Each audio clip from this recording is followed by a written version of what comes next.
inasumbua.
face of the coach akisonga. So it means I can even move here. I want to see the giving instructions. So I can move there. Nilifikiria bado ni ile cable.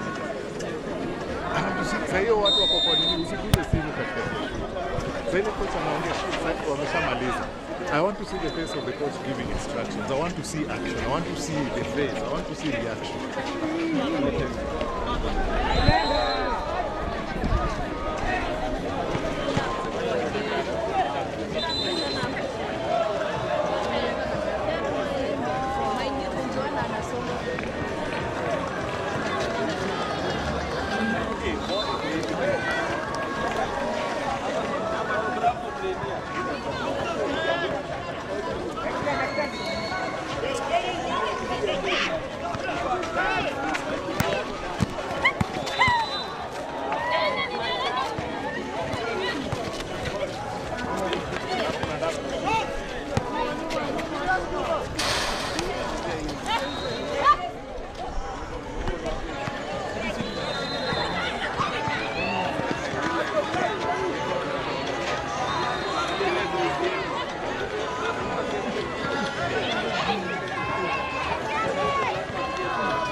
unatafuta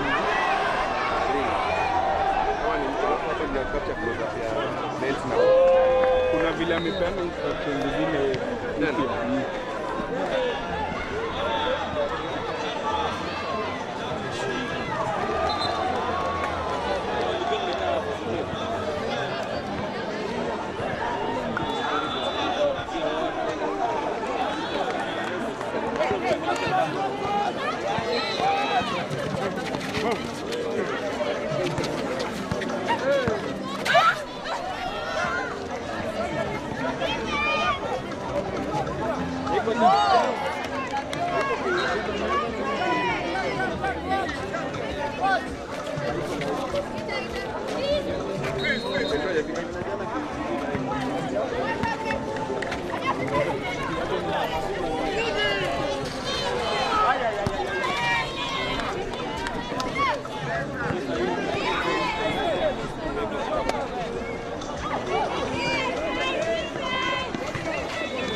Ndio usaidia ule buko juu. Huko hiyo kamera nyingine Unajua tuko wawili. From KUSF tuko wawili solo.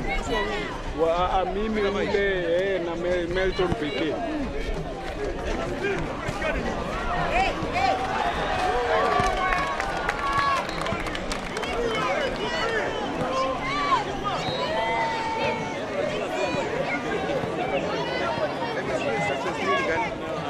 Actions, capture actions.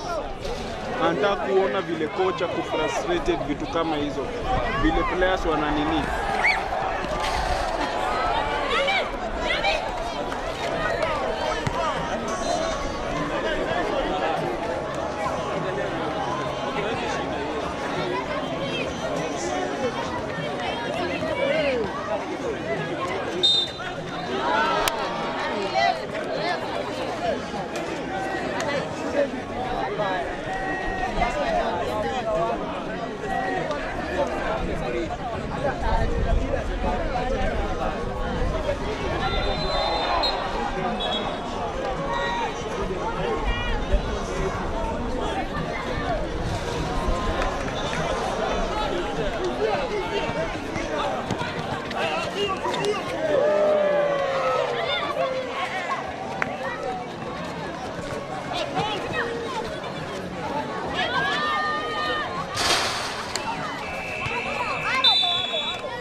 Tayari.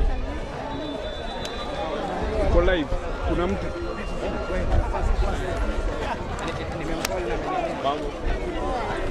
Kizungu yangu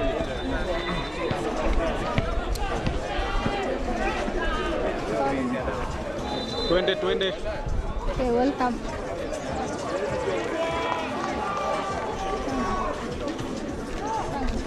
Welcome back everyone. We are done with the first quarter and we have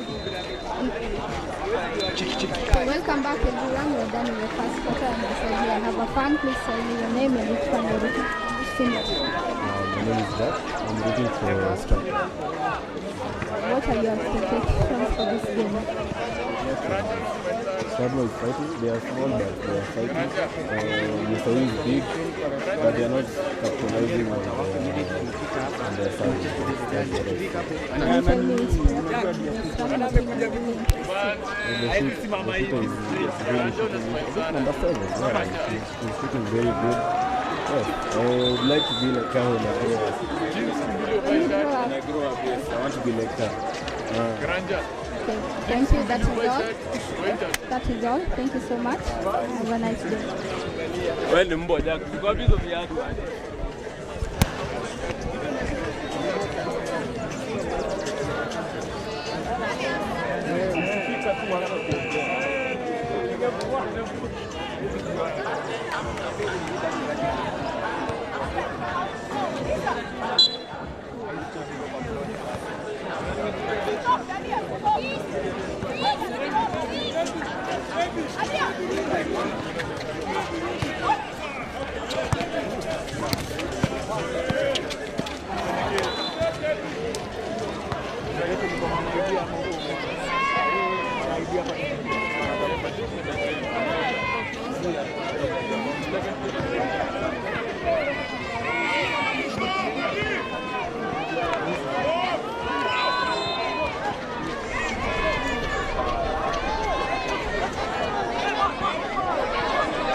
Ukitaka kuonekana kwa TV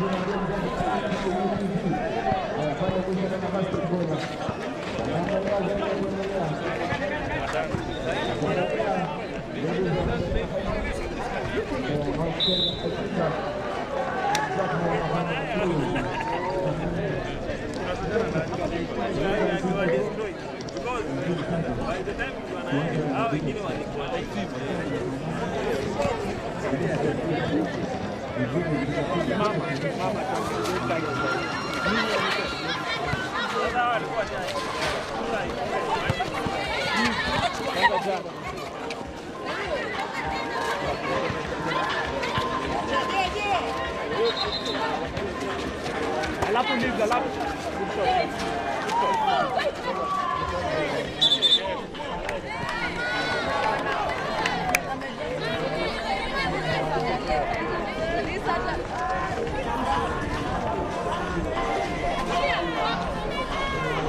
Ule pale ameiva, ule huko ameiva. Acha nimweke akuwe celeb kidogo.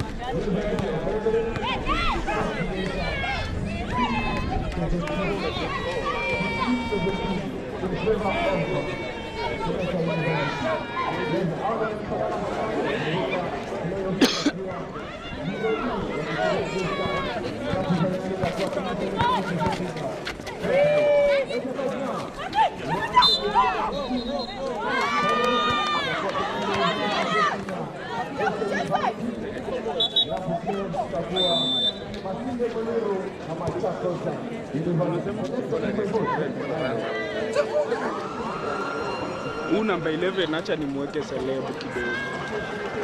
Ameiva. Namba 11 na ule namba 20 huko. Wameiva.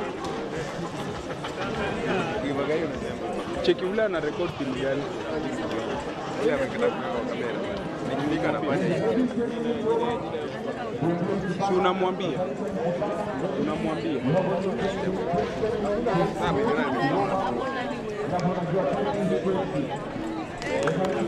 Vile ile kamera yake iko inakaa naangalia, si ndio?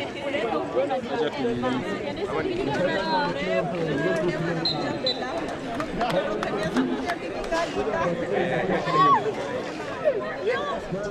ya ule anaangalia, namuuliza anaangalia ile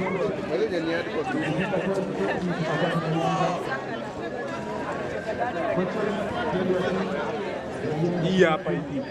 Oh.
Ndio na nini?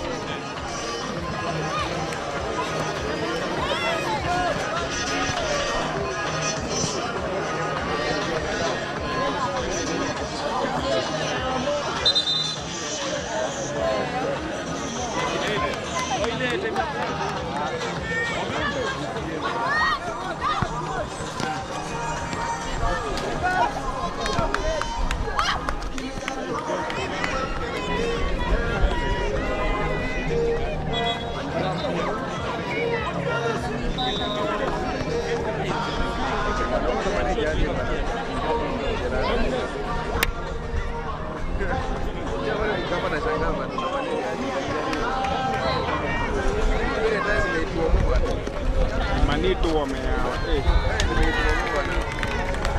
Ule mnyama mwenyewe anapata 12 points. Nani? Mnyama alikuwa analenga. Kwa sijamkola hadi bado. Unajua ni pesa na sina pesa.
Nasema weza watu kuachia tu watch game kwa commentator.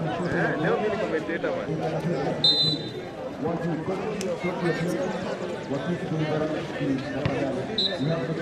Jana ungeniinulia umbrella. Solo inanipiga na kuambia.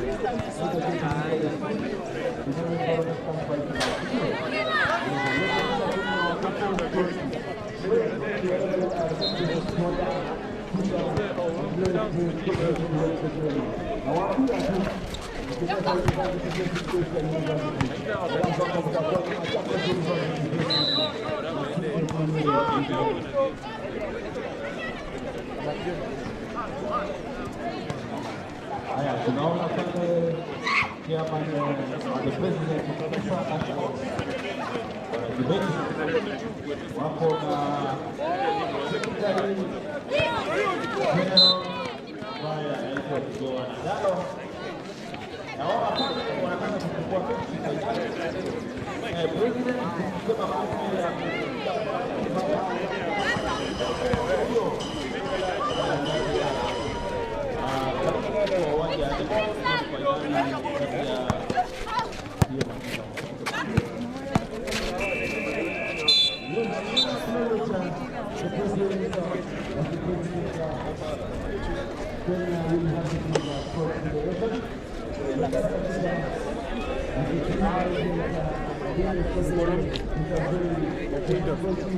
Unaniambia haraka haraka, twende. Chukua.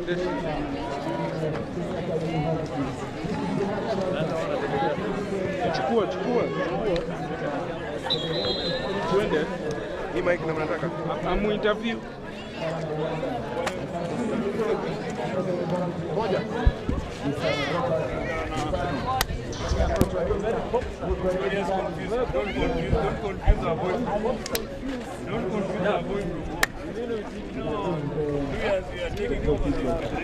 Okay, welcome back everyone. We are done with the first half with USIU in the lead with 34 points and Strathmore with 22 points. And beside me I have a fan who I would like to interview and ask a few questions.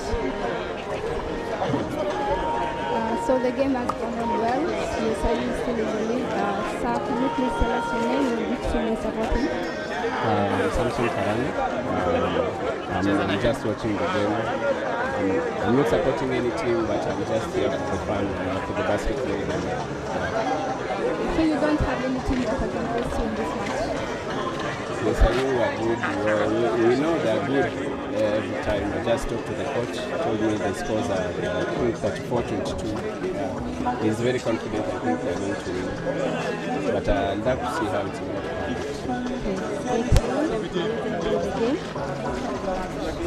Next up, I have another fan. Please come and introduce yourself. Please tell us your name and which team you're rooting for in this game. My name is Simon. I'm playing for C University, shooting guard.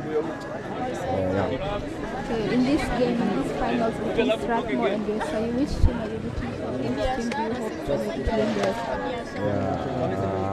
So I'm supporting USIU. Why are you supporting them? Is it because they are currently higher than Strathmore? As in the new team are normal, all positions are working, defense yao ni nzuri.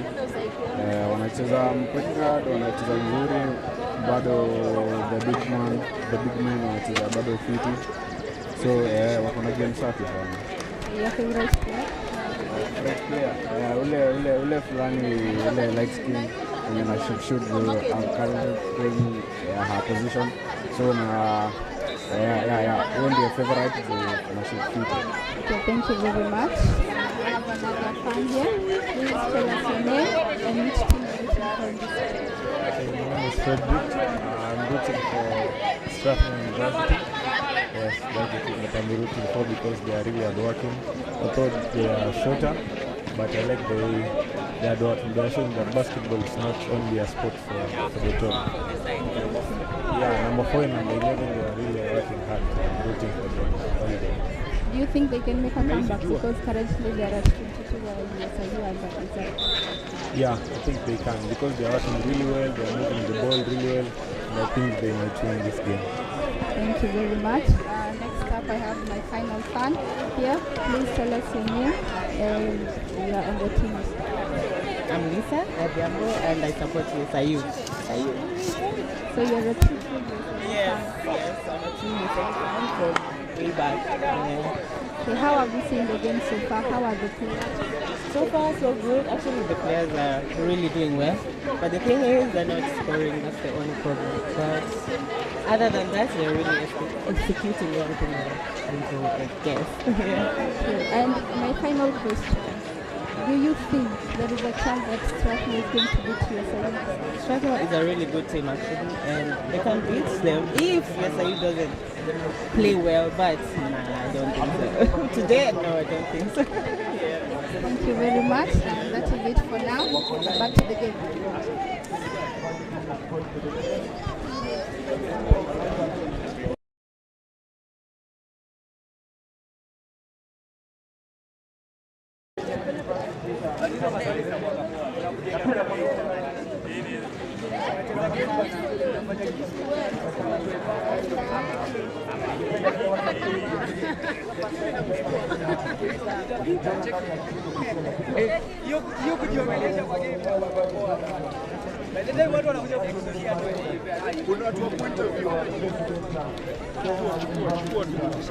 Baada ya wasi wako after hiyo. Chukua hata wasi wamekuwa wakiwatch game.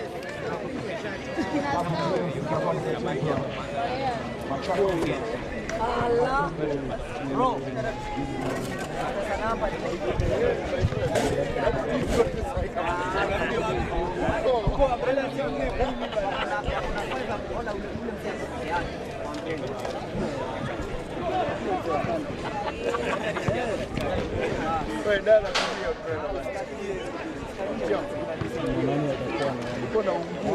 Angalia ukikaa tu karibu hapo na ikapo. Hivyo. Siko kwa table huko. Hapana. Hapo karibu na Ukwiri hapo kwa kande Ukwiri. Hapo ndio direct. Twende. Live on air. Ngoja akuite. Twende ingia. Okay,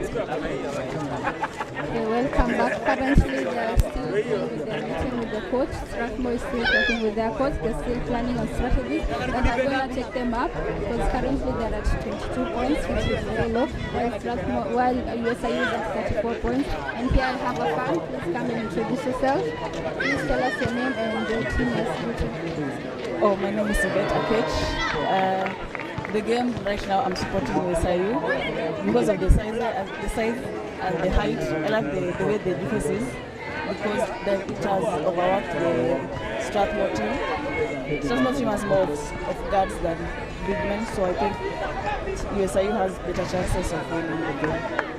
Do you think that in the game, like in the third quarter and the fourth quarter, can make a comeback? Do you think that they can score more points? Terms of I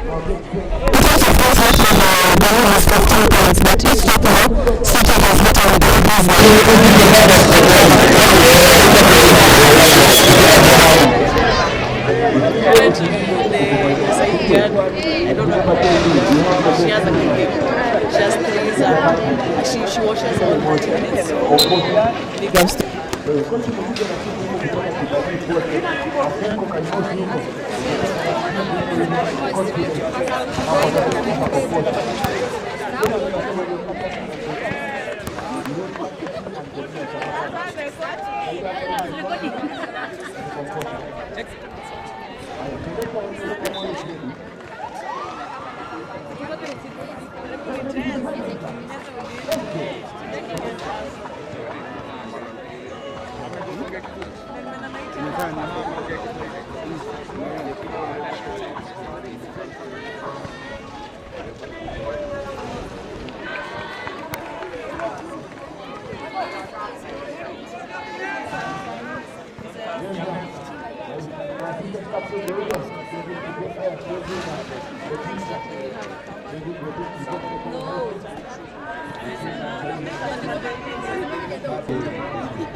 and I want to share the message.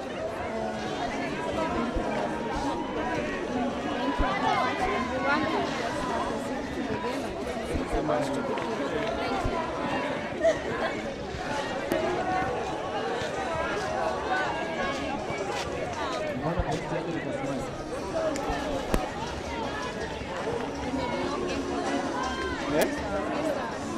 Bado ile timu ingine sijui wameenda wapi. Tafuta watu.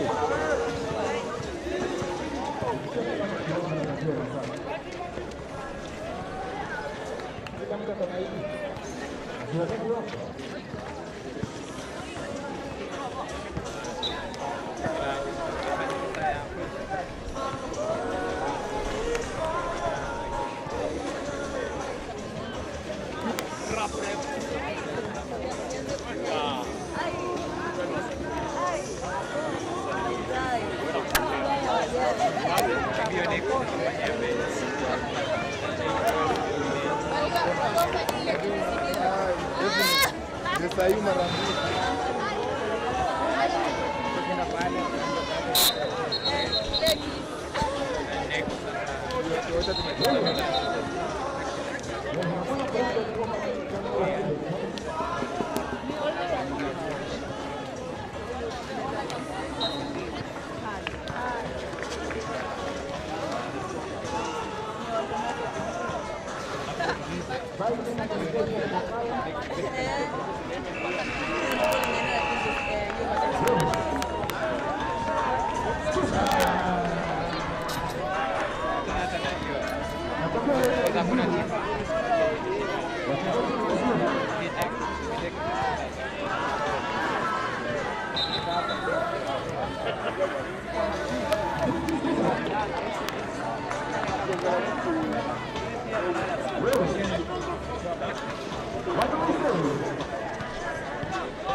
timu zote zimeiva, ndio ni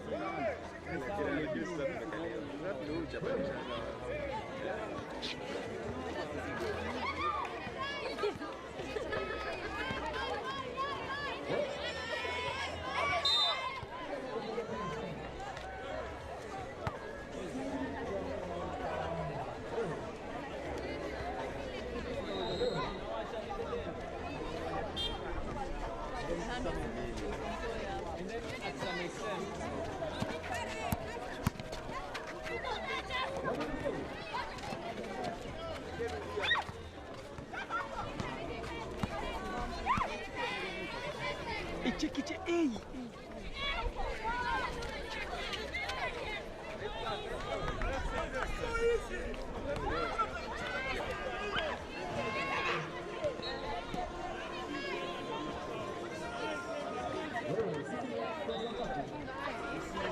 Ni reduce ama niongeze?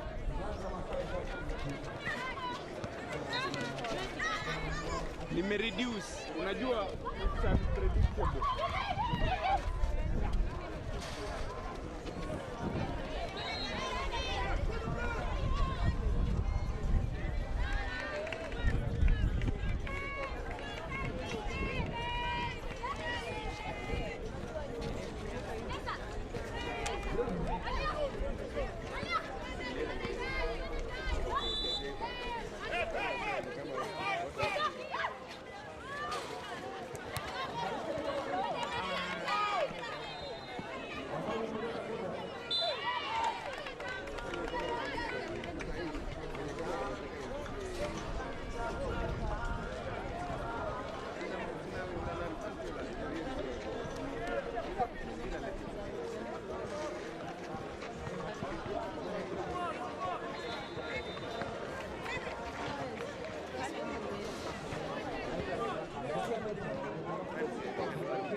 Huo kocha ameni nice manze, huo kocha na jam, huo lazima atokee yani.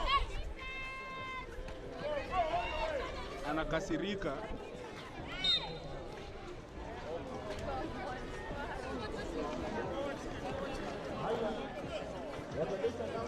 Anafaa kuendelea kujam.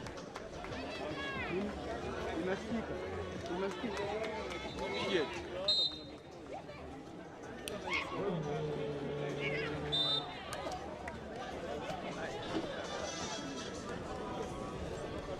What do you call?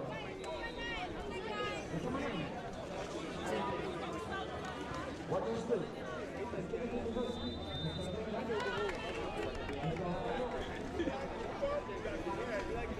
Hata huko bado anapiga tu story. Yeke hapa hao wamenyamaza.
Hiyo reaction bit.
Hizo reaction bit.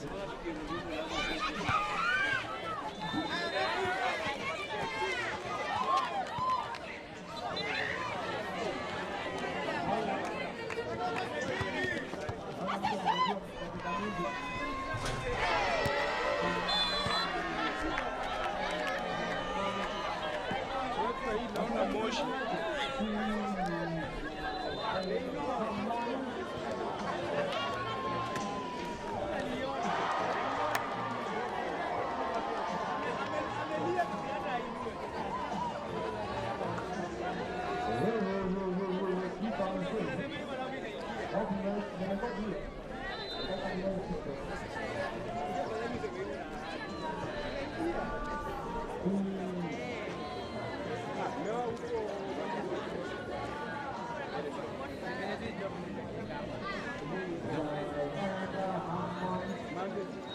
Hapa chini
Kuja na kofia wewe. Patia kofia. Sio kubwa. Haya.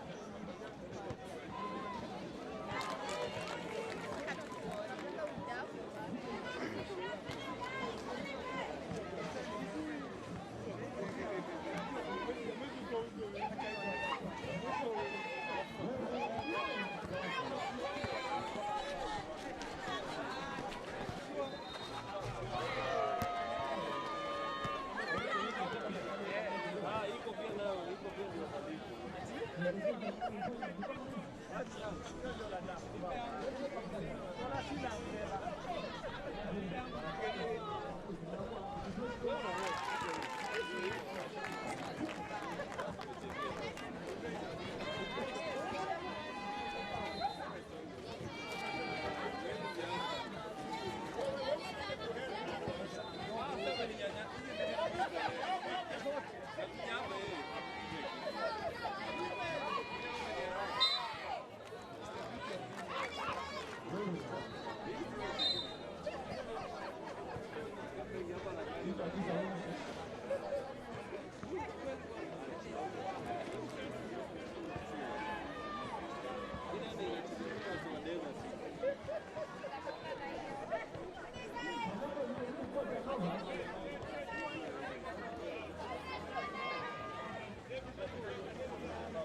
Nakupatia siku na umbrella pale, mimi nitakupea. Shebi nakupea.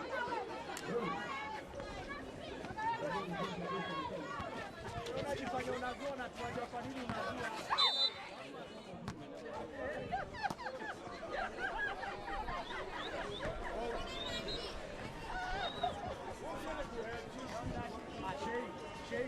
Shei. Atia kiadini.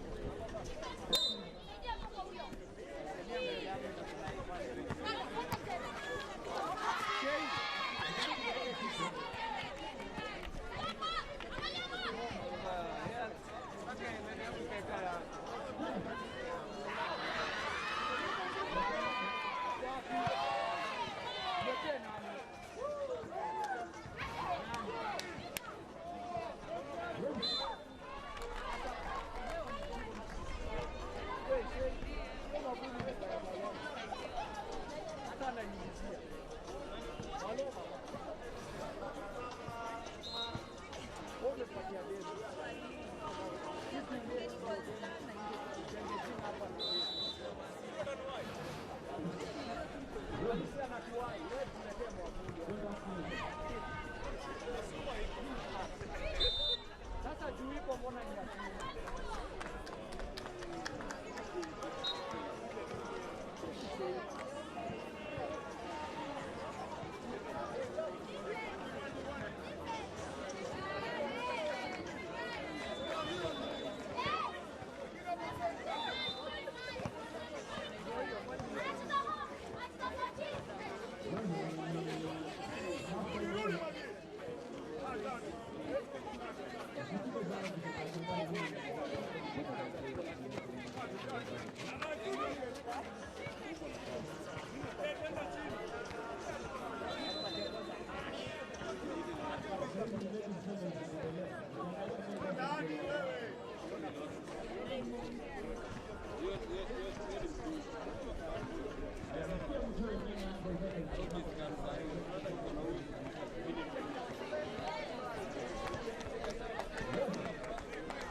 Sijui wamepotelelea na watu.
Mashine inapotea inarudi. Sheri.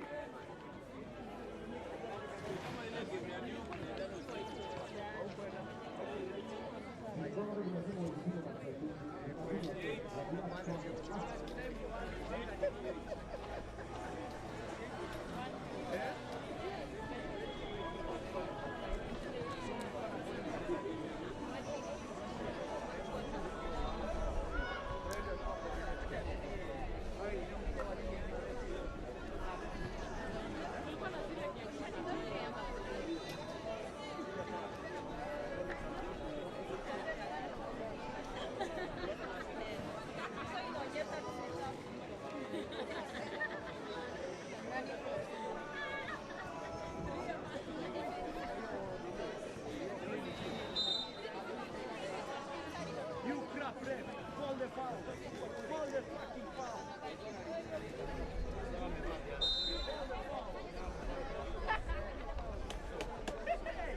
Ona soci nošo na toothbrush.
Okay, we are finally done with the first game of the season. The first game, the first finale between USIU and Strathmore, and the game was really, really thrilling. The game was exciting, and we have our final emerged winners.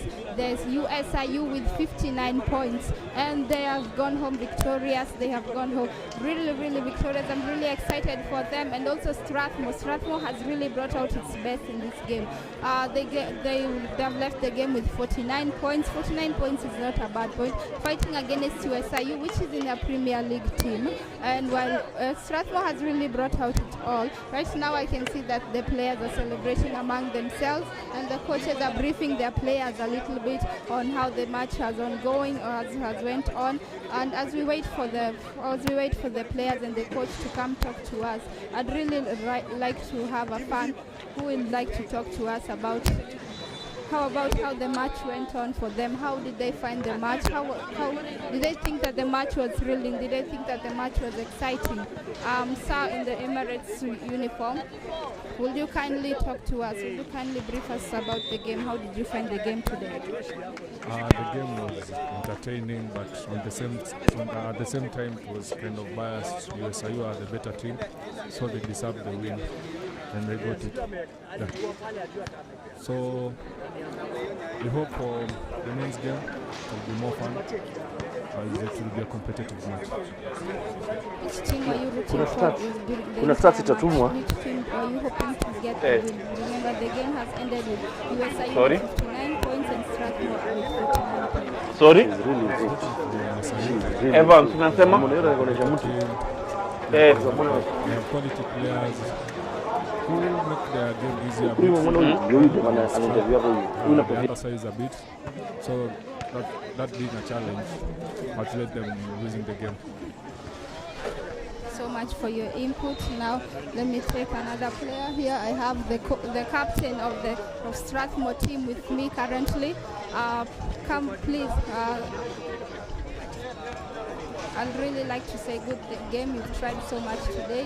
You've left the game with 49 points. Fighting against USIU, a strong team. How did you find the game? Was it thrilling? Was it challenging? Have you ever met players like this before in the other games that you played?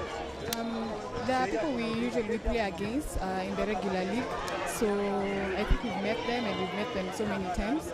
So I think we could have done better. We've not played our best. There are so many areas that we needed to improve on, but we didn't really improve on them at the right time. So going forward, we're hoping to work on our efficiency, we're hoping to work on our strength, and hoping to get better. How will you comment on your team coordination? How was your team coordination in the game today? I think we started slowly. We didn't really pick ourselves up in the first quarter, so we played a slow game. We had quite a lot of turnovers, so that's something we need to work on. Yeah. Would you please point out some challenges that you faced during the game? Which challenges did you experience during the game? Challenges, I'd say it was quite hot. I mean, yeah, the sun is just scorching out here, so that's one of the main challenges that we faced, I guess. Yeah, so that's it. Would you like to say anything to the fans, to your people, to the people who are supporting you, who are watching you currently live on YouTube, on KUTV, and also on B+ Sports? Can you tell them something? To our supporters, thank you so much for the support. We are sorry we didn't get the win, but we promise to do better next time. Thank you so much. Thank you so much. That was the captain of the Strathmore team. She's really disappointed about their loss today, and they are hoping that maybe next time they can win the game. Thank you very much. Beside me is the winner of today's match from USIU. Kindly please tell us how you feel. What's your name? What was the game to your expectation? My name is Judith. I'm from USIU. I feel good, of course. We won, and that's what we wanted. And the game was everything we expected. We expected competition, and that's what we got. So it was a good game. which player among the Strathmore did you find a challenge during the game? Which one really challenged you throughout the game? I feel like they were, like, all the Strathmore players are good players, but we did a good job to adjust as a team, and we played good defense. Yeah, that's why we won. Can you tell us what do you think? What tactics or what strategies did you use that led you to winning the match? First, defense, like in everything, defense is like the most important thing. And then like we have each other's back. We play like a team, and yeah, that's why we won. We win like a team, we lose like a team. Yeah. Can you mention the players that really helped you in your team that you felt really pushed through today that to help you get? I feel like everyone pushed today, like everyone, but we have our point guard, Mary Lisa, our captain, Divine, like all the players like really contributed. Some people were rebounding, some people were scoring, and that's how it is. Like we play as a team, someone can rebound, someone can score, and at the end of the day we win the game. A few words to the people who are watching you that were supporting you today. Can you say it to tell them? I want to say thank you for just watching women's game and like supporting basketball. And we're gonna give you a show next time. So yeah. You mentioned to us any challenges that you might have faced today. Oh, the sun. It's too hot out here. Yeah. Apart from that, like we have amazing fans, amazing people around here. So it has been a good day. Yeah. Words for your coach. Would you like to thank your coach on camera? He'll watch it. Yeah, just like I'm just so grateful for everybody who like contributed in one way or another. Like they all, like we're just playing here, but it's a result of so many people who came together to make this game a success. So the camera, thank you for making like we can even use these games to review and do better next time. So we appreciate it. Thank you so much, and I'd like to congratulate you on the win. Congratulations. That was the USIU's team member. She's really excited about their win. She's really excited, and they're hoping that even the next season that they will play better. They'll bring out their A game even in the next season to win. Today they're going home with the cup. And behind me is the team captain for USIU. I'd like her to say a few words on what really helped her in the game today. Please introduce yourself by stating your name. My name is Divine Irakoze. I'm the team captain of the USIU Africa. Can you tell us a few things that really helped you in the game? First, we played as a team. Like we have to be there for each other. Like everyone has their work to play in the team. Yeah, in the game. Did you find today's match against Strathmore challenging? Did you find it that it really pushed you to try all your level best? We usually have this excitement between the two teams whenever we are playing Strathmore because they are the best two university in Kenya. So whenever we meet, we come prepared. Yeah, we're very excited since we have to give it all since first quarter until the end. You mentioned to us a few tactics that you use and a few strategies that helped you win the game today. So the thing has to be is just training and what you want what you want to improve and whatever you want to improve in your skills. Like whenever you are training and all those stuff, when it's time for the game, that's where you put them in the game. Yeah. So are you celebrating after this? Of course we have to celebrate. So am I invited? Of course you have to come. I'm really excited for your team. That was the captain of USIU team. She's really excited about their win, and she has said that training has really helped them a lot. We have a fan here from USIU. Please start by stating your name. My name is Tasha Mapenzi, and I'm the team manager as well as assistant coach for USIU team. So how was today's game?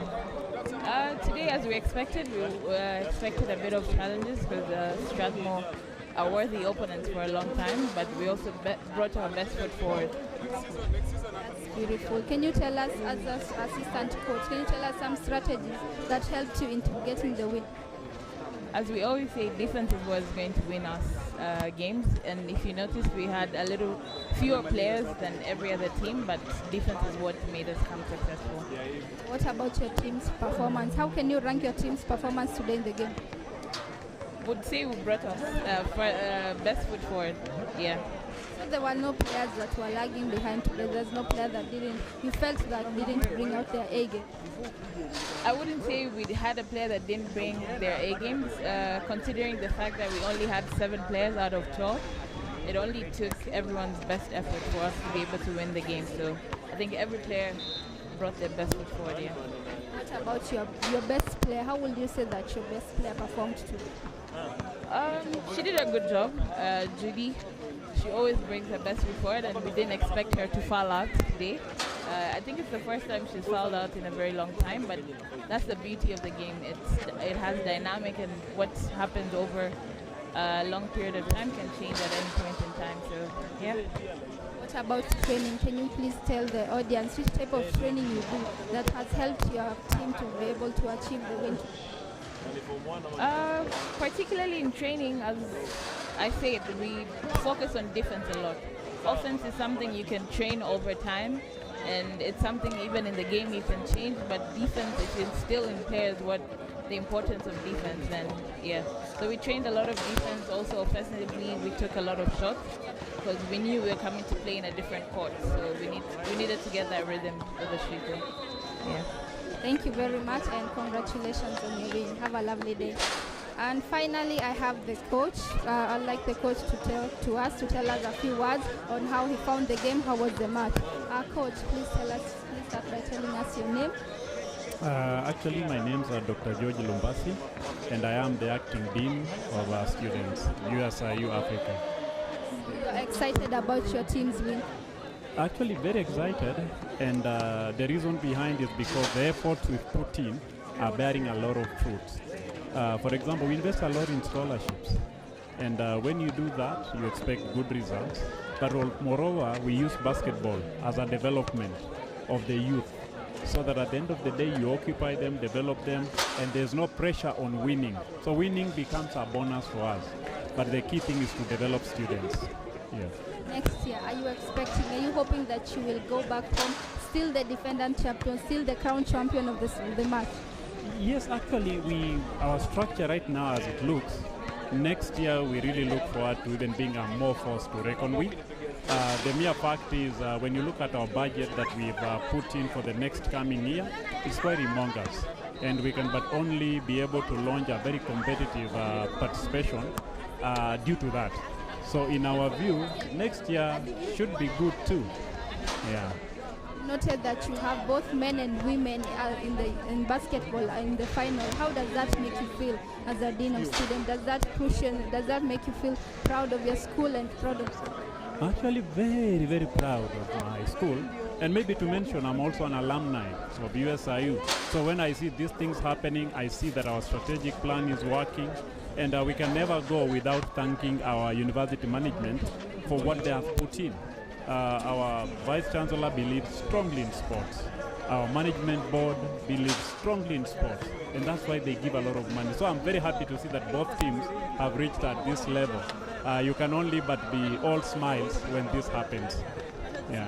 I'm really excited to see the men play in the finals. I haven't seen any other game from USIU in the quarters and also the semis. This is my first time seeing USIU play, and let me say that they really surprised me. I'm really excited that they won. I'm really excited for their win, and I hope for the best in your men's team. I hope that they also leave the team victorious. Thank you very much, Dean, for speaking to us. And would you like to say a few words to the people that are watching you currently? Actually, to the fans, we thank you very much for your support. It is a true spirit of the sport that we are seeing people turn up in large numbers. And we cannot forget the hosts, Kenyatta University. We are very thankful for hosting us. God bless you. Thank you. Thank you so much, Coach, and congratulations on your win. Okay. That was the Dean of Students in USIU, and he really talked about how their school helps in funding sports activities and also mentioned scholarships. So if you are a fan and if you're watching currently and you wish to get a scholarship on this, you can get a scholarship. You can be able to also join the USIU basketball team, and maybe we can see you next year in playing. And I hope that next year, if you are one of the fans, please come. I'll still be here. Please come and tell me that I saw the show that day and I applied for my scholarship. I got the scholarship and now I'm playing basketball in the finals. Congratulations to USIU. I want to wish you all the best next year and have a blessed day as we now wait for the finals match against the men's. USIU men playing against the ANU men. These are two big teams and I'm really hoping to be excited. Rich, this match was really exciting. It was really thrilling. It got my blood pumping. I thought that at a moment I thought that Strathmore was really going to take the win because they were scoring after scoring and shooting after shooting, point after point. I was really excited for them, but they lost. Sadly, they lost, and USIU got, which is still exciting that USIU went home with the cup today. And right now, as ANU, I can see ANU and Strathmore and USIU are practicing. I want to wish them all the best in their match and may the best man win because I believe in them and I believe that we shall emerge with one team which is strong enough that has proved itself in the court over and over again. Thank you very much and back to studio.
Between African Nazarene University and of course USIU at the finals of the men's the last finals of the 17th edition of Kenya University Sports Federation's game. Remember, their journey has been quite impressive from the group stages all the way to the semis, and of course these two teams, they are one of the most dominant teams in this particular competition. They have a rich history and of course experience given their dominance and of course their participation in the Kenya Basketball Premier League. So it can tell you the caliber of the competition that we are in for, and I'm sure like the atmosphere is electric and the fans are waiting for this final encounter between two of the most dominant teams as far as this particular the 17th edition of KUSF Games playoffs, and to be precise the basketball edition is concerned. As you can see, the atmosphere is electric, everything is staged, everything is set, it's just a system all go, and of course let me just give you a recap of what really led to this particular encounter today. So it's a final of its own kind, the battle of the Titans. Remember, each team won their respective pool matches. they go to the finals unbeaten. So now it will be boiling down to small details. Which team is ready and which team is prepared to take it all to the final, to the final stage of this particular encounter. So it's really a thrilling encounter between the two teams. The fans are eager. I myself am very eager to know what will transpire at the full time. Remember, we are coming to you live and exclusive on B Plus Media, on KUTV, on all of our social media platforms. In case you miss, the previous matches, the group stages, and of course the semis, the quarters, you can follow us and of course get exclusive, interviews, matches, to just get some sort of experience of how the event transpired from day one until now, the final stage. All is set, and I'm sure you're just eager to see what will happen in this final. So this one, itakuwa moto kama pasi. So let me hand it back to the studio just to give you a real excitement of what to expect. Okay, welcome. It's another day, final day.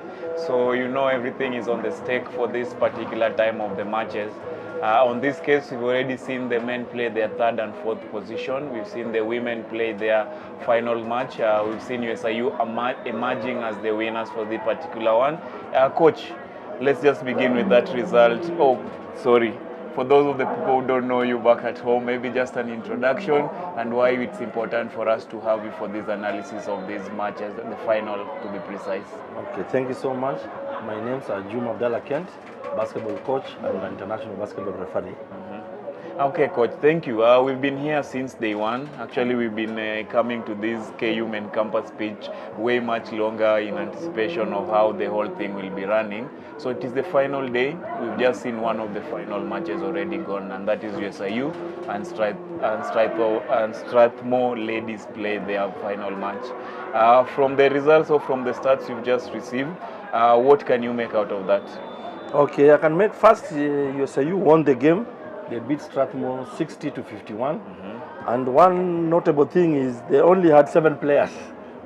And they played well, other than just one player, Debbie, who had 14 minutes, 40 seconds, but the rest had over 25 minutes playing. But USIU came, I think, confidence, knowing that they will take this game. And they gave their heart out, and they gave an A game, and they eventually took it.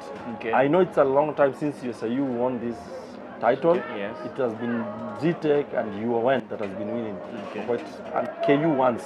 They have been taken for long. But it was a good finals. Both teams gave their best, but USIU emerged the winners. Okay. Is there a minimum and a maximum number you need to be having on the bench now that you've pointed out that they only had 7 players? Normally, minimum you can have is 5. Because a game cannot start with less than 5. Okay, yeah, so you can minimum have 5. is clear. Once you start, you can remove others. But maximum is 12. Okay. So it's up to you as the coach. You can have 7, 6, provided your game plan and philosophy you have. But there's no restriction that you should have exact 12. Okay. Yes. In a situation you start with only 5 players, how much time has to elapse before you can more players can be added to the bench, or you say the 5 are the ones to complete the whole match? Normally when you put down on the score sheet, you normally put the names of the players. Even if they're not there but they'll come later, you have to put their name. Once you sign the score sheet, you cannot add. The game starts, you cannot add. Okay. Unless you add and put the names in the score sheet. Even if they'll come and join, you add and then take. All right. I know you have an interest because you've been coaching UON for a while, but I didn't see them in this particular tournament before we go to that final. What's the situation with the women teams from UON? Okay, for the women, the team has gone down since I left. I think it was 2022 around August. They were number 4 from their conference. Unlike before, we used to be number 1 or number 2. We never missed going for the national conference playoffs. Yes. So they either think they're trying to rebuild the team, which will take time, and like also KU, I'm seeing they're rebuilding the team. Okay. Yes. Back to today's final. Yesterday, as we were having our side chat, we realized this is a university derby. So who executed their plan accordingly to ensure they come a match? It's definitely USIU, but what were some of those key points that you can take note that they used well to ensure that they are successful? Okay, from what I overheard when I came, I just overheard the coach had a game plan to take the lead early. Yes. Once he takes the lead early, then they shoot around because they have good shooters as compared to Strathmore. Okay. And their players, their shooters are taller than Strathmore. Strathmore, their players who are good shooters were very short. So it gives them an upper hand and an advantage playing this game. So they wanted to take a lead and keep the lead going by taking the 3 points. Okay. That was the game plan that I overheard one of the team bench officials saying. And to it worked to their way. Okay. You know, Mike in the background came back telling me how they have really tall defenders, giving the offense side of Strathmore a really hard time. And I think you've just noted the same thing right about now. Back to it. Who used their strengths or whose weaknesses were more evident in the results as they are out now? Okay, I think USIU played better because I can give you the points they scored. We have Judy Pantello. Yeah. She scored 27 points. Yes. And she played 34 minutes and 33 seconds. Just less 6 minutes of the normal game. Time, yeah. So she's a key player in USIU, both offense and defense. Okay. The second highest scorer from USIU, we have Marilisa Otieno, who is a point guard. And also she plays in the under 23 national team 3-on-3, and she plays in the national team also. Yes. So she had 12.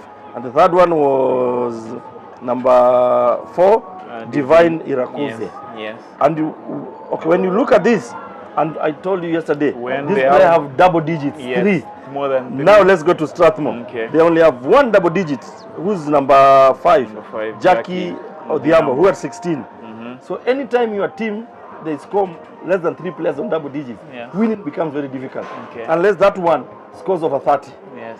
Which has been unheard of in the tournament so far. So this from Judith was the closest we've even gotten to a player reaching to that particular. Yes, she's the highest scorer in a single game. Okay. And to my thinking, I think she is the MVP. She has steered the team from the first game, from the quarters when I was calling and following. She's really steered and inspired the team to reach to where it was and give them a title that they have lost for a long time. My interest is always how the organizing team come together to pick on the MVP player. So right now we are clearly stating it's on the points. What other key areas would you advise or would you say will be looked out to ensure the accurate MVP is gotten from this? Okay, you see, like from here, other than the points, you look at the efficiency, the second last column after the points. You see how she has plus 15. She's the highest in all the teams. Both Strathmore, and then followed by number 14. By Marilisa, with plus 14. So her efficiency is good. That means her defense is good and her offense. Her rate of turnover is very low. And the IQ is high. Then look at the free throws made. The field goal. She attempted 21 and she made 8. That's a 38.1%. 2-point field goal. She attempted 15, she made 5. That's a 35 points. 3 points, she attempted 7 and made 3. That's 42.9. On average, that's a very good. Free throw, out of 8, she made 8. 100%. There's no player in this championship since it started who has made 100% on free throw. So on 3 points she's good, on free throw she's good, on field goal. Yes, so she's active all across. Yes. And that's give her. And with these stats, because they never used to have stats. But now with these stats, even if we say she's the MVP, we back it with this.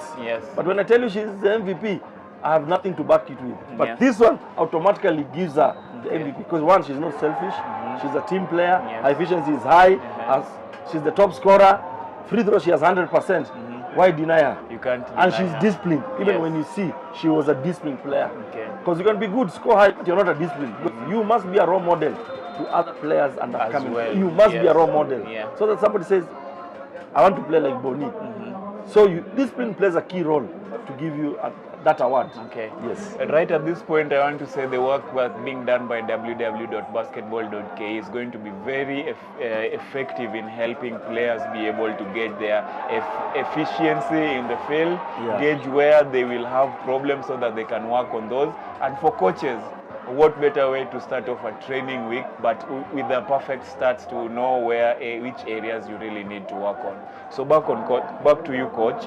I realized there was a kind of age difference in the players from USIU and the players from Strathmore. The Strathmore ladies was slightly younger from the conversations we are having again. We realize most of them are a year or two away, just graduating from high school into the university. Yes. How is this playing into USIU emerging waiters here I today? think for Strathmore it's a plus to reach the finals, because it's a long time they've reached the finals. And then they have many young players that finished last year and last year but one. And like USIU, the players that played today, most of them are in the third or fourth year. And Strathmore, most of the key players are in the first or the second year. So this is a plus to Strathmore. If they continue the same way playing, in the next coming years there will be a team to reckon with. Now because they haven't gelled.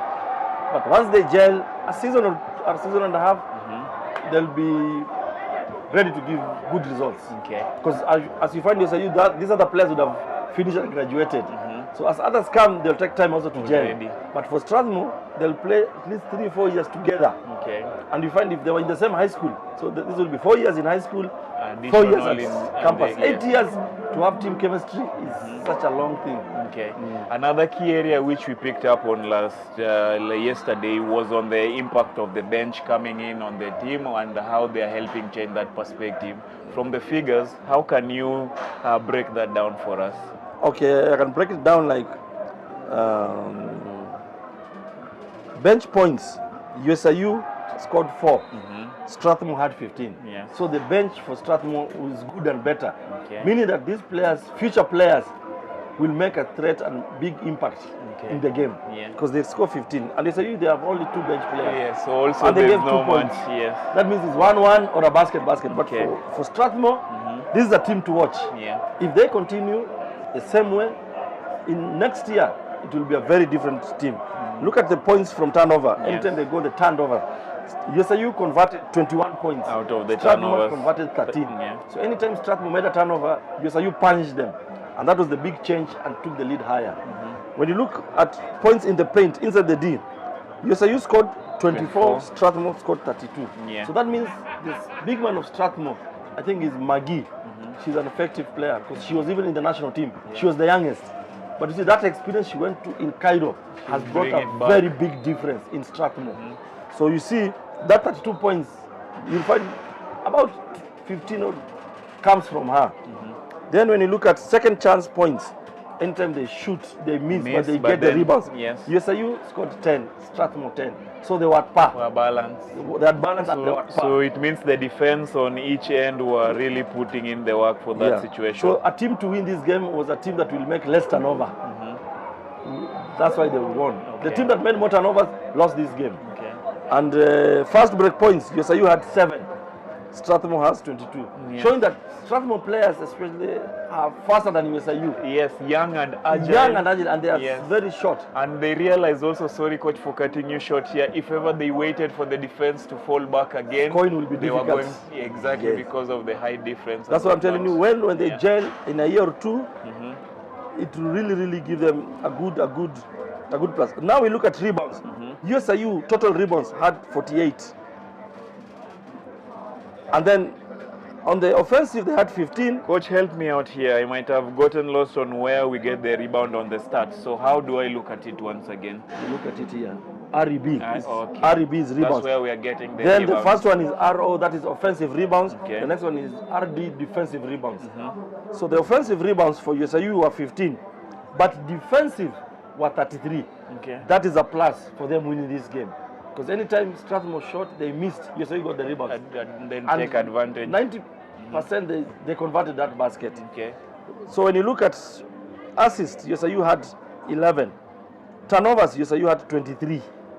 And still, USIU had 16. Block shots, they had 7. Now let's go to Strathmore. Total rebounds.